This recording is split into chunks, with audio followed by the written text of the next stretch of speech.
West Indies সিরিজকে সামনে রেখে নতুন রূপে সেজে উঠেছে ব্যস্ত হোম অফ ক্রিকেট। উইকেটের পরিচর্যা, ঘাসের নতুন ডিজাইন, গ্যালারি ধুয়ে মুছে পরিষ্কার করার কাজ চলছে বিদ্যুৎ গতিতে। আর সবকিছু দাঁড়িয়ে থেকে পর্যবেক্ষণ করছেন গামিনীর জায়গায় আসা Australian curator Tony Hemming.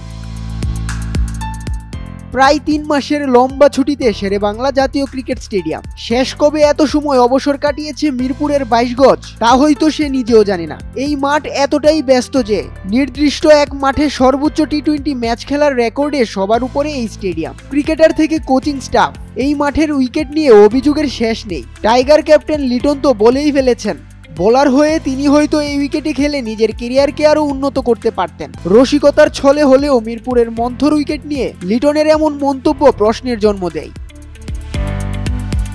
Hemming এর টনিকে চেনা হোম অফ ক্রিকেট কতটুকু বদলাতে সক্ষম হয়েছে তা দেখা যাবে আসন্ন সিরিজে। পাকিস্তান সিরিজের পর ক্যারিবিয়ানদের বিপক্ষে ম্যাচ দিয়ে আবারও মিরপুরের ক্রিকেট যাত্রা শুরু হচ্ছে। শেরেবাংলার চিরাচরিত রূপ থেকে বেরিয়ে স্পোর্টি উইকেটের স্বাদ কতটুকু দিতে পারবেন বিসিবির head of turf Tony Hemming, তা এখন দেখার বিষয়। আগামী 15 অক্টোবর বাংলাদেশে পা রাখবে ওয়েস্ট ইন্ডিজ দল। 18 অক্টোবর মিরপুরে শুরু হবে প্রথম ওয়ানডে। একই মাঠে 21 ও 23 অক্টোবর হবে ওয়ানডে সিরিজের পরের দুটি ম্যাচ। অন্যদিকে 3 ম্যাচের টি-20 সিরিজের সবকটি ম্যাচই হবে বন্দরনগরী চট্টগ্রামে। ইমন আল রশিদ উৎস, যুগান্তর স্পোর্টস, শেরেবাংলা জাতীয় ক্রিকেট স্টেডিয়াম, ঢাকা।